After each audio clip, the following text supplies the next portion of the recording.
Senator Ted Cruz.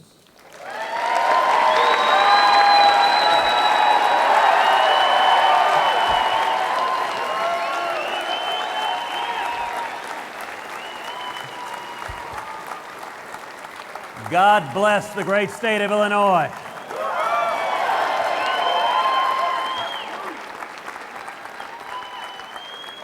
I am thrilled to be with you. What a terrific evening. Thank you for welcoming me to the great city of Chicago. Thank you for coming out this evening. You know, and I love you.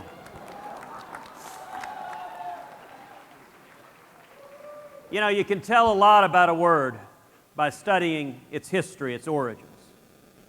If you look at the word politics, its roots are two parts. Poly, meaning many, and ticks, meaning blood-sucking parasites. And that is a fairly accurate description of Washington, D.C. And yet, I got to say, all of us here tonight, we're here for something a lot bigger than politics. We're here because we recognize our country's in crisis. Because we're bankrupting our kids and grandkids. Because our constitutional rights are under assault each and every day. And because America has receded from leadership in the world, and it's made the world a much more dangerous place. And yet I'm here tonight with a word of hope and encouragement. All across this country, people are waking up, and help is on the way.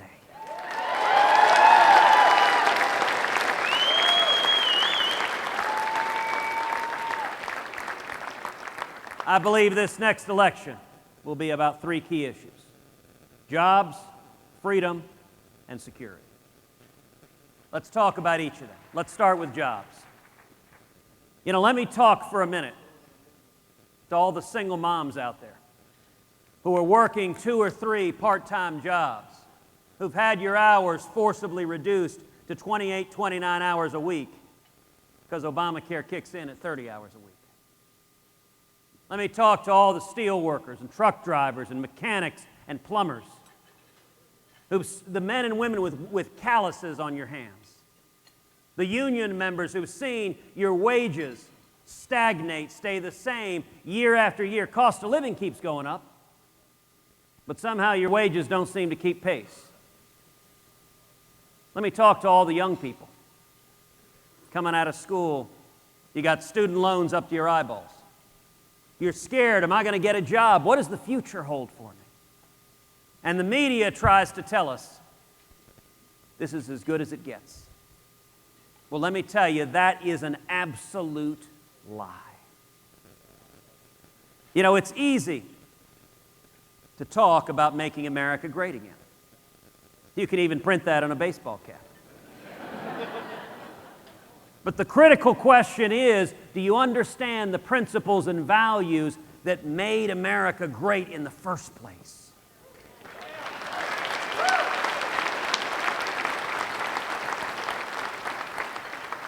The heart of our economy is not Washington, D.C.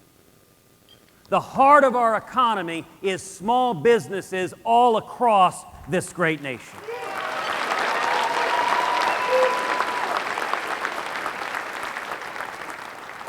If you want to kill the economy, do what we've done the last 7 years, hammer small businesses all day long. On the other hand, if you want to see jobs explode, then take the boot of the federal government off the backs of the necks of small businesses.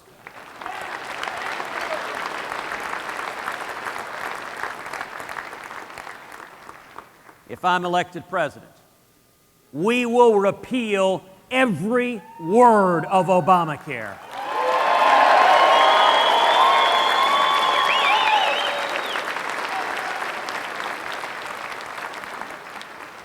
We'll pass common sense health care reform that makes health insurance personal and portable and affordable and keeps government from getting in between us and our doctors.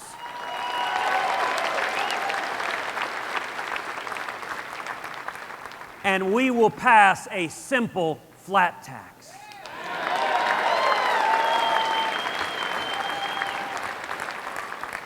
where every American can fill out our taxes on a postcard. And when we do that, we should abolish the IRS.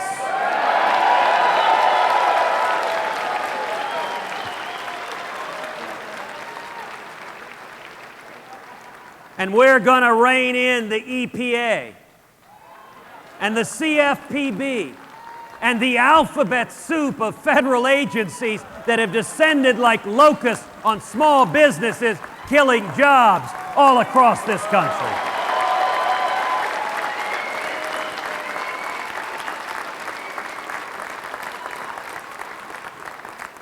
We're going to stop amnesty, secure the borders, end sanctuary cities, and end welfare benefits for people here illegally.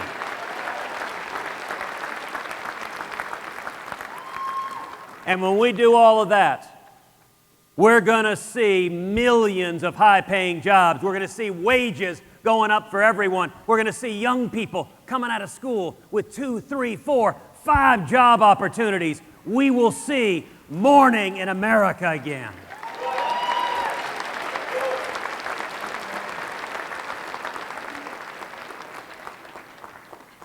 The second critical issue in this election is freedom. You know, just a few weeks ago, the passing of Justice Scalia underscored just how critical this election is. It is not one but two branches of government hang in the balance, because we are one left-wing justice away from a radical 5-justice liberal majority, the likes of which this country's never seen. We are one liberal justice away from the Supreme Court stripping away the religious liberty of every American. We are one liberal justice away from the Supreme Court effectively erasing the Second Amendment from the Bill of Rights. We are one liberal justice away from the Supreme Court making us subject to the authority of the World Court and the United Nations and giving up U.S. sovereignty. Now, you know, a couple of debates ago, we were asked a question about the Supreme Court and religious liberty. And Donald Trump turned to me and he said, "Ted, you know, I've known a lot more politicians than you have." Now, in that, he's right. He's been supporting left-wing Democratic politicians for 40 years. I have no experience doing that.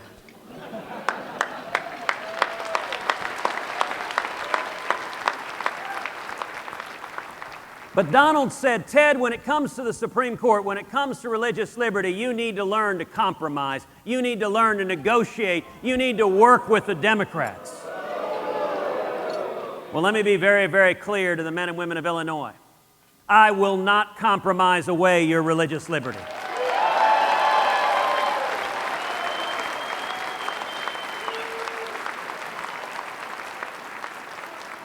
And I will not compromise away your Second Amendment right to keep and bear arms.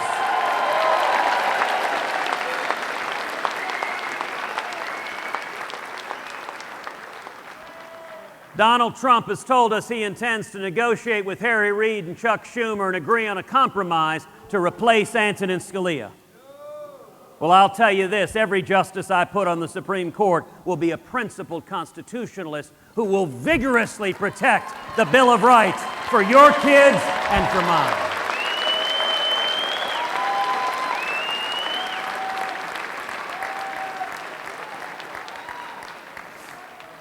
The third critical issue at stake in this election is security. You know, again, we have seen a president who abandons and alienates our friends and allies, and who shows weakness and appeasement to our enemies. 2 debates ago, Donald Trump explained, he said if he was president, he would be neutral between Israel and the Palestinians. Well, let me be very, very clear for you. If I am president, I have no intention of being neutral. America will stand unapologetically with the nation of Israel.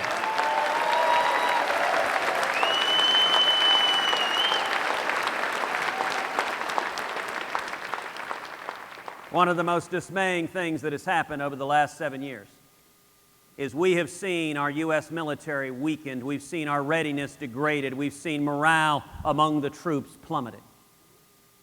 Now, I'll point out, we've all seen this before as a nation. We've seen another left-wing Democratic president, Jimmy Carter, similarly weaken and undermine the military. And in 1981, Ronald Reagan came into office.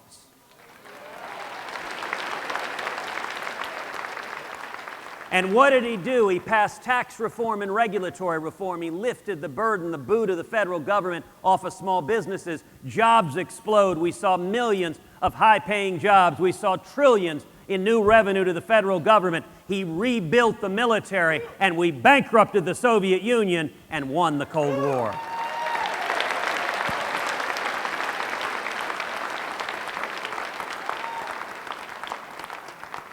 I intend to do the exact same thing with radical Islamic terrorism. We are going to unchain the economy, see millions of high-paying jobs, see rising wages, the trillions that will generate. We'll rebuild our military so it remains the mightiest fighting force on the face of the planet.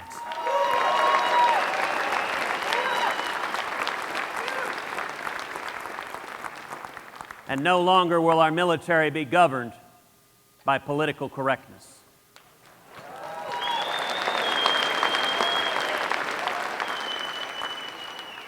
We will have a commander-in-chief who stands up and says to the world, we will defeat radical Islamic terrorism.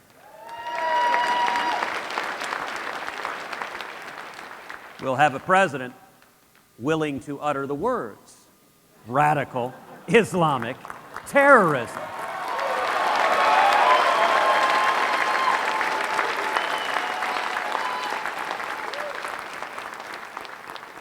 And you know, one of the saddest aspects of the last 7 years has been this president sending our fighting men and women into combat with rules of engagement so strict that their arms are tied behind their back, that they cannot fight, they cannot win, they cannot defend themselves. That is wrong. It is immoral. And mark my words, in January 2017, it will end.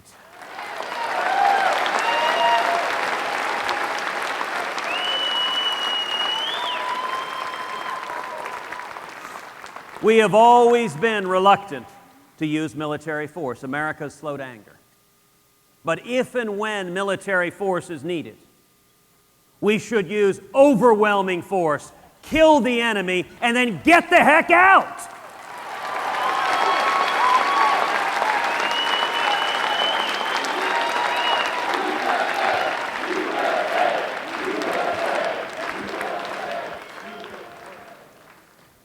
So let me talk a minute about politics.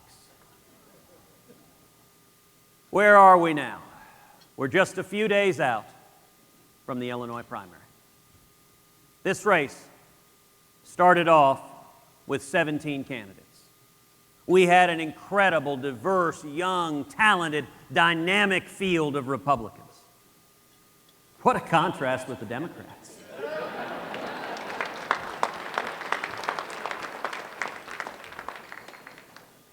And through the course of the year, through the course of a good and vigorous primary, the field has narrowed and it is narrowed and it is narrowed. As we stand here today, there are only two candidates who have any plausible path towards winning the Republican nomination. To win the Republican nomination takes 1,237 delegates. Right now, I have 361 delegates. Donald Trump has 460. He has 99 more than I do. Nobody else is remotely close. Now, at this point, I want to speak to the 65 to 70% of Republicans in Illinois and across this country who recognize that Donald Trump is not the best candidate to go head-to-head with Hillary Clinton.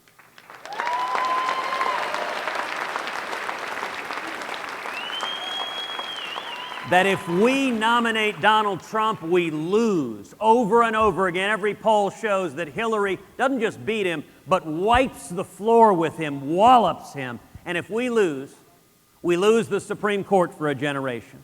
We lose the Bill of Rights. In all likelihood, we lose the Senate and maybe even the House, and we lose races all up and down the ballot. If you're one of the 65 to 70% of Republicans who recognize Donald Trump is not the best candidate to go up against Hillary Clinton, then I would welcome you to come and join us, because our campaign is the only campaign that has beaten Donald Trump over and over and over again, and that can and will beat Donald Trump and win this nomination.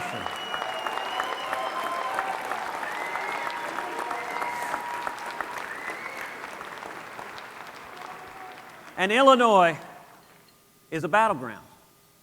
Listen, Illinois is used to being neglected by Republicans. I recognize that.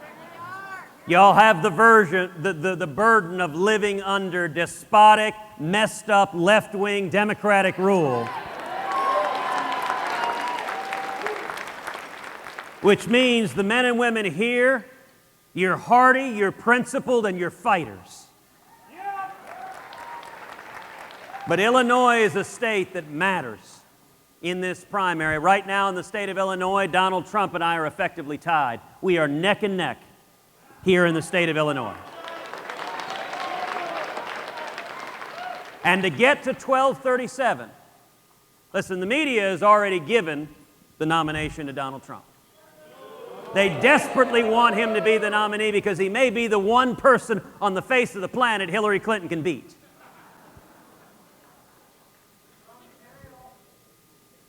They might share a cell.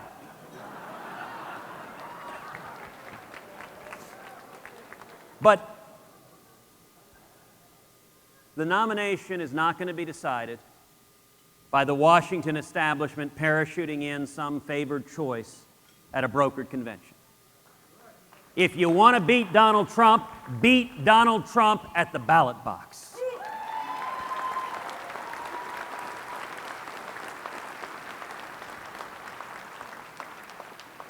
So maybe you're someone here tonight that started out supporting another candidate. There were a lot of terrific candidates in this field. Maybe you started out supporting Jeb Bush. Maybe you started out supporting Chris Christie, or Mike Huckabee, or Rand Paul, or Ben Carson, or Carly Fiorina. Maybe even now you're thinking of supporting Marco Rubio or John Kasich. Well, let me be clear, all of those are good, honorable, decent men and women. They are people I respect and admire.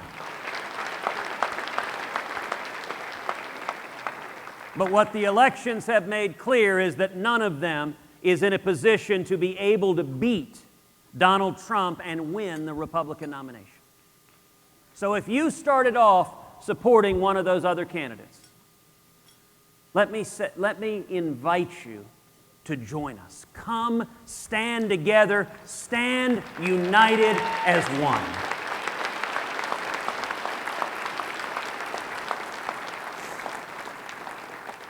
And I have to tell you, if we do that, if we stand united,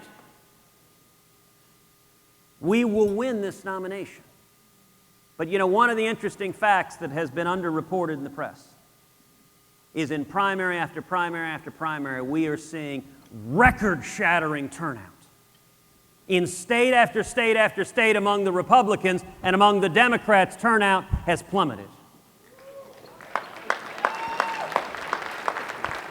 If we nominate a strong, principled conservative who paints an optimistic, hopeful vision for the future, who lays out how we can bring back jobs and freedom and security, we are going to win this general election. We are going to beat Hillary Clinton, and we are going to turn this country around.